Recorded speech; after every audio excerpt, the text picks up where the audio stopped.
Bonjour. Alors aujourd'hui je vais vous parler du choix, de la notion de choix. J'avais dit que je ferais une vidéo sur cette étape importante qui est le choix. Et donc voilà, donc c'est pour aujourd'hui. Alors déjà je voulais vous expliquer que un choix du cœur, c'est un acte mental. C'est-à-dire qu'on entend effectivement souvent le fait qu'il faut choisir avec le cœur, il faut écouter son intuition, il faut ressentir comment ça vibre à l'intérieur, et c'est vrai, c'est tout à fait vrai, mais on peut pas écouter le cœur si on n'a pas écouté le mental. Faire un choix, c'est pas anodin. Souvent on a absolument envie de faire le bon choix. On ne veut pas se tromper. Alors, dans l'absolu, on ne peut pas se tromper. C'est impossible. À partir du moment où on fait un choix, c'est que l'expérience, elle est juste pour nous. Mais on peut le vivre mal en se disant, si j'avais réfléchi, et si, j'aurais pas fait ça, j'aurais pas fait comme ça, j'aurais fait un autre choix, et si j'avais su ça. Bon, donc on veut un petit peu contrôler les choses, et c'est pas... Même si au fond de soi on a fait un choix du cœur, le mental revient et il nous dit oui mais tu comprends, si tu avais pas seulement fait la fofolle et écouté ton cœur, et ben on n'en serait pas là. Bon, donc c'est pour ça que je dis que un choix du cœur est un acte mental aussi. Et le choix là-dedans, c'est d'arriver à associer les deux, associer le cœur et le mental. Ne pas choisir, c'est déjà un choix. Je dis ça parce que j'ai beaucoup de gens qui me disent « Moi, je veux tellement faire le bon choix que du coup, je ne choisis rien et je ne fais jamais de choix dans ma vie. » Ne pas faire de choix, c'est choisir de ne pas en faire. Donc, c'est déjà un choix. Et c'est notamment le choix de l'irresponsabilité. Je ne veux pas prendre la responsabilité de faire un choix, parce que faire un choix m'obligerait à être responsable de ce que j'ai choisi. Mais vous êtes responsable d'avoir fait le choix, de n'avoir pas choisi. Donc, en fait, ça revient au même. Le non-choix est souvent motivé par une peur en plus, donc ça veut dire que c'est à ce moment-là, il faudrait aller regarder la peur qui se cache derrière pour arriver à la faire sauter de façon à ce que vous puissiez faire des choix qui vous permettent d'évoluer et d'avancer. Alors c'est vrai que parfois il y a des choix qui sont cornéliens, ça c'est clair. On se dit que c'est presque impossible de choisir, et que du coup c'est tellement difficile de faire ce choix que le cœur ou l'intuition ça suffit pas. C'est pour ça que je dis que c'est un acte mental, c'est-à-dire que s'autoriser à prendre la responsabilité uniquement sur une intuition, ça n'est pas toujours évident, surtout lorsque le choix a des implications ou des imbrications de responsabilité qui sont importantes. Donc du coup on ne peut pas se baser seulement sur l'intuition ou sur le cœur. Il faut quand même garder toujours en conscience et en tête qu'on est des êtres humains. Donc on vient effectivement avec l'intuition, le cœur, la vibration en soi, mais on a avec soi tout le package humain, ego mental, résistance, peur, croyance, et ça on ne peut pas faire sans. Il faut arriver à associer tout ça et à jumeler tout ça. Et en fait, comme on ne peut pas faire sans son mental, on va alors d'abord aller calmer le mental de façon à ce que notre machine interne humaine s'autorise à parler avec le cœur. Voilà. Donc, en gros, je vais vous donner une petite technique, évidemment, pour les choix cornéliens, parce qu'on n'est pas obligé de faire cette technique-là chaque fois qu'on a un choix, on ne va pas s'en sortir, mais quand on a un choix un peu difficile à faire, ou plusieurs choix et qu'on ne sait pas trop lequel on va choisir, eh bien, commencez par lister les choix qui s'offrent à vous. Prenez le temps de les lister sur papier, parce que quand on met sur papier, moi c'est ce que j'aime avec l'écrit, c'est que quand on est dans sa tête, on prend de la place avec nos pensées, pour ne pas les oublier. Et du coup, cette place-là ne permet pas l'émergence d'idées nouvelles. Donc, si je prends une idée qui m'arrive, je la pose sur papier, c'est comme si je libère l'espace dans mon cerveau, je libère l'espace dans ma pensée, et donc forcément aussi dans le cœur, parce que je me sens plus léger dans le cœur. Du coup, je laisse la place à l'émergence et à l'arrivée d'une autre idée, d'une autre possibilité. Donc lister sur papier, vider. C'est comme dans Harry Potter avec la pancine, je le vide et du coup ensuite je peux non seulement observer de façon beaucoup plus détachée que quand ça tourbillonne dans la tête, je peux observer le choix et l'idée que je viens de poser, mais en plus je laisse la place pour l'arrivée et le souffle d'une nouvelle idée et d'une nouvelle pensée. Donc moi je conseille toujours de travailler sur papier. Donc posez tous les choix possibles, essayez de ne pas en oublier, prenez du temps parce que le temps qu'un nouveau choix puisse arriver, n'hésitez pas à parler à des gens en qui vous avez confiance, non pas pour leur demander quel choix eux feraient, mais est-ce qu'ils voient, eux, d'autres choix possibles que vous n'auriez pas vus et auxquels vous n'auriez pas pensé, de façon à ce que vous puissiez par vous-même faire vos choix. Ne demandez pas conseil, demandez simplement est-ce qu'il y a quelque chose que j'aurais oublié là-dedans, est-ce que tu vois autre chose qui pourrait m'aider, voilà, auquel j'aurais pas pensé. Comme ça ne vient pas toujours immédiatement, prenez le temps. Donc, listez-les sans a priori, vraiment pour le coup, tels qu'ils existent dans les faits. J'ai le choix de, et je note le fait, vraiment on reste dans le factuel. Une fois que ces choix sont listés, ils ont forcément des contraintes, une ou plusieurs contraintes associées. Donc, énumérez les contraintes associées. Vous les listez pareil, il y a telle contrainte, telle contrainte, telle contrainte, telle contrainte.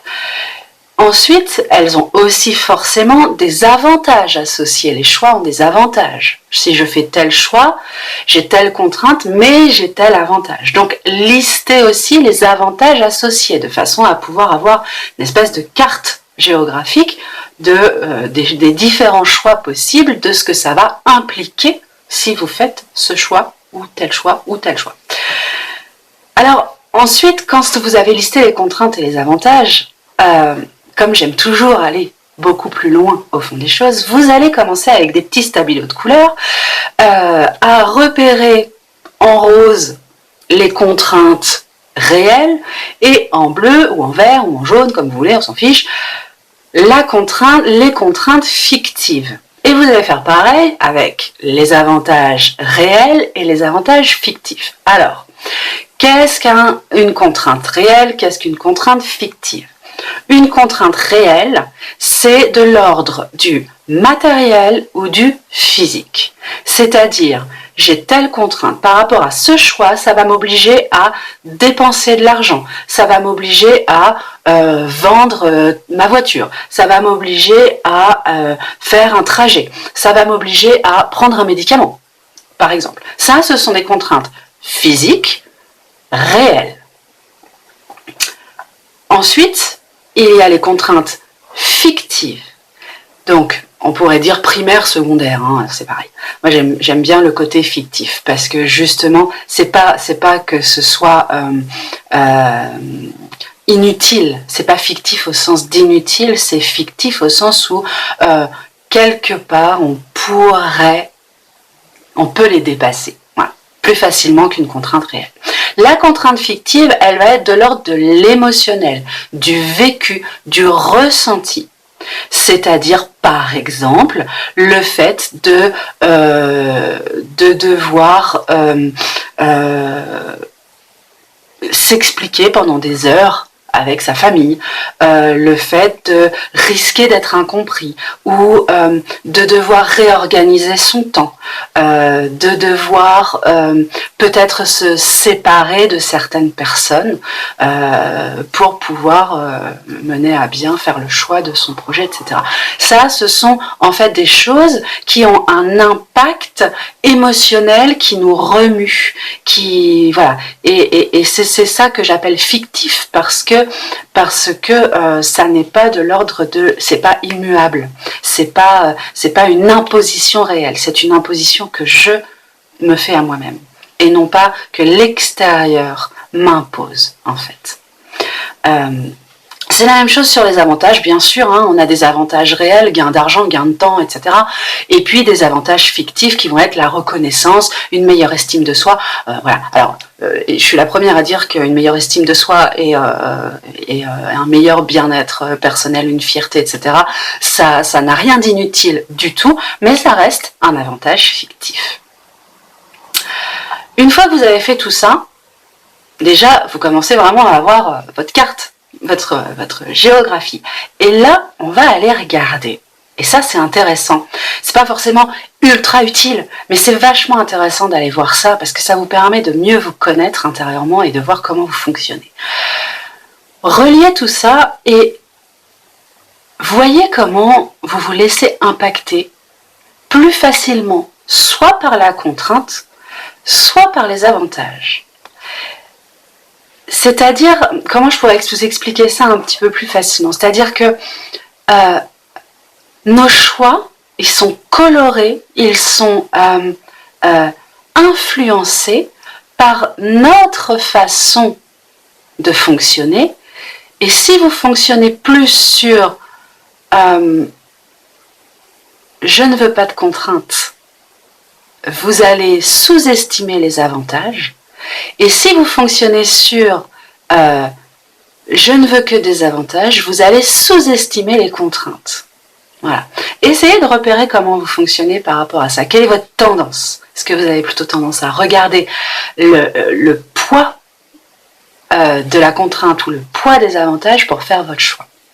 Essayez de regarder objectivement, c'est vraiment super intéressant. Et c'est vrai qu'en plus, parfois, un choix qui représente un avantage notoire peut contrebalancer une liste de 5 ou 6 contraintes. Donc, c'est intéressant d'aller regarder tout ça. Alors, à ce stade-là, vous avez juste calmé le mental, en fait. Vous avez donné à votre mental l'impression que vous maîtrisiez les choses. Alors, pas que vous les contrôliez, que vous les maîtrisez. Vous lui avez donné cette impression-là. Ok, je t'ai écouté mental, on a mis tout sur papier, voilà ce qui se passe pour nous. Mais très honnêtement, quand vous regardez ce mappage, quand vous regardez cette carte, eh bien de toute façon, quoi qu'il arrive, il y a une vibration en vous qui s'exprime.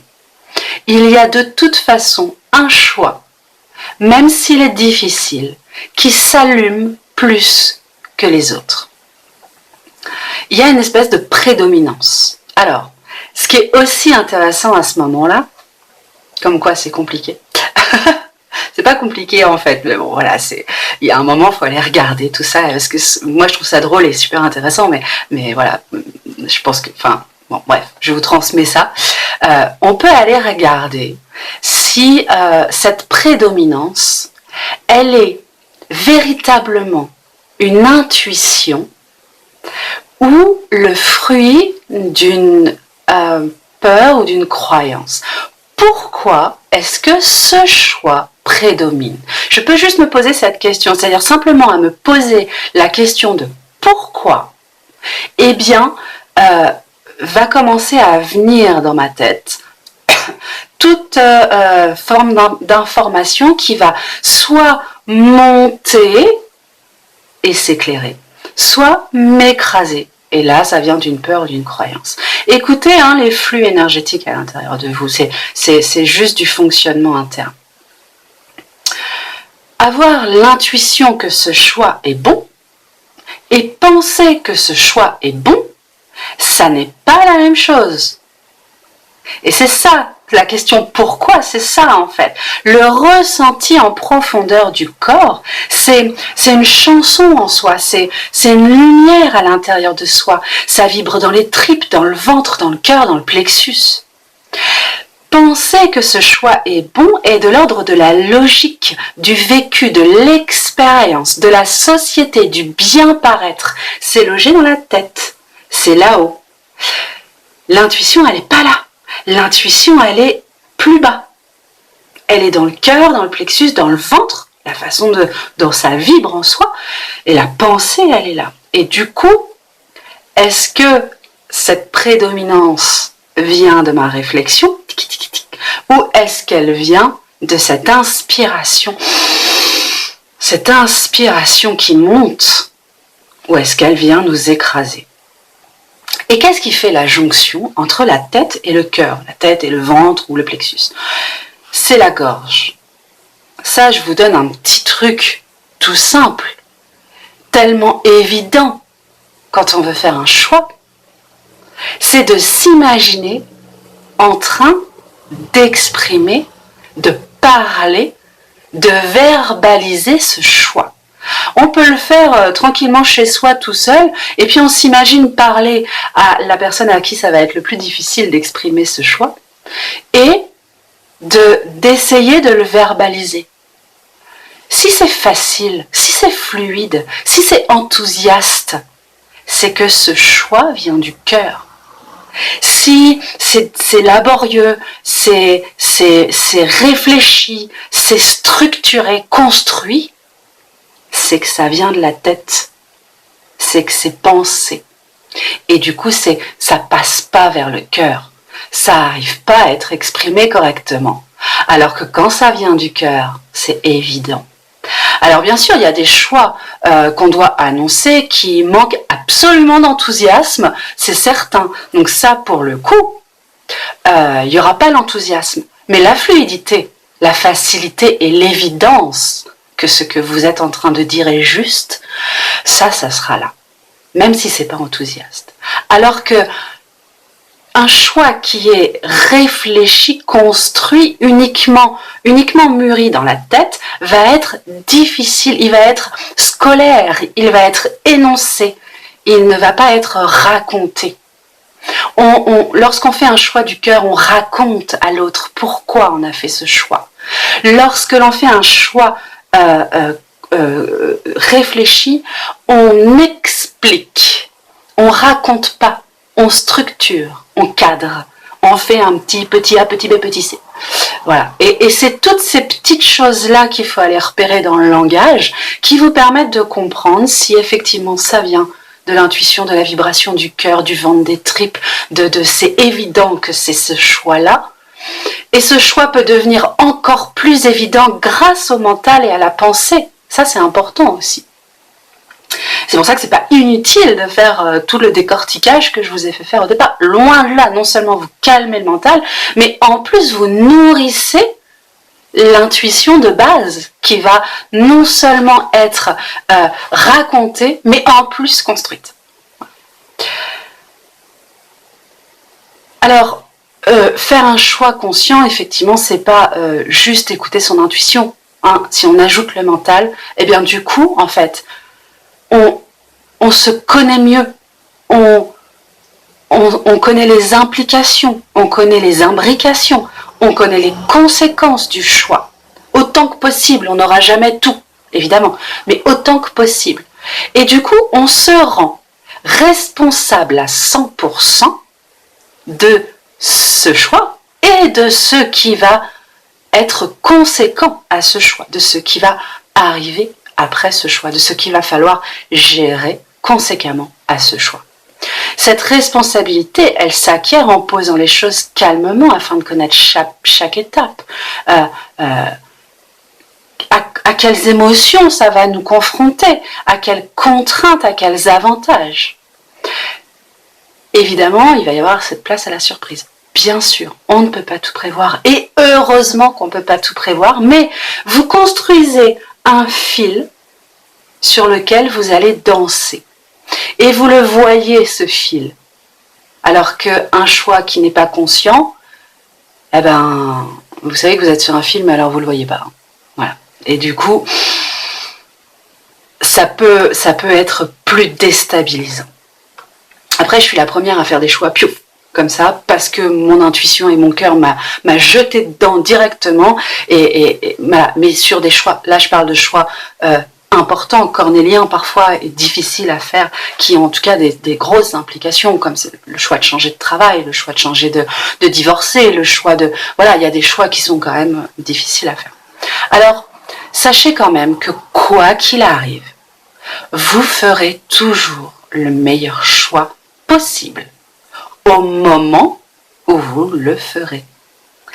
Si vous faites ce choix à ce moment-là, c'est que en termes de possibilités, de contraintes davantage, de limites personnelles, vous ne pouviez pas faire de meilleurs choix. Il n'y a pas de mauvais choix en soi.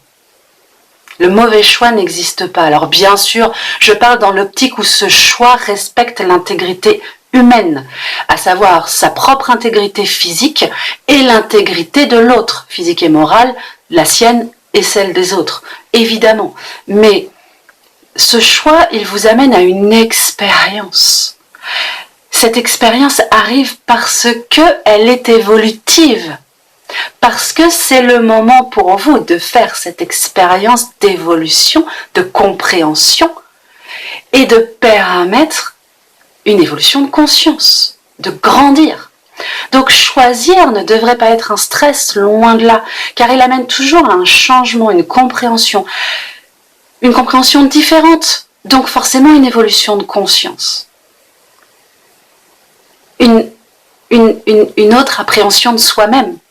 Un choix en amène d'autres, obligatoirement, à tout moment, tout peut changer.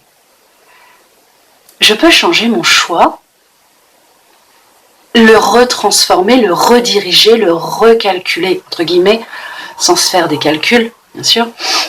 Mais je peux transformer une situation. Un choix n'est jamais totalement immuable à partir du moment où, évidemment, ça respecte l'intégrité personnelle et celle des autres. On est d'accord. Donc, rien n'est jamais vraiment définitif, tout est malléable, tout est mouvant. Donc, on peut être rassuré. Voilà.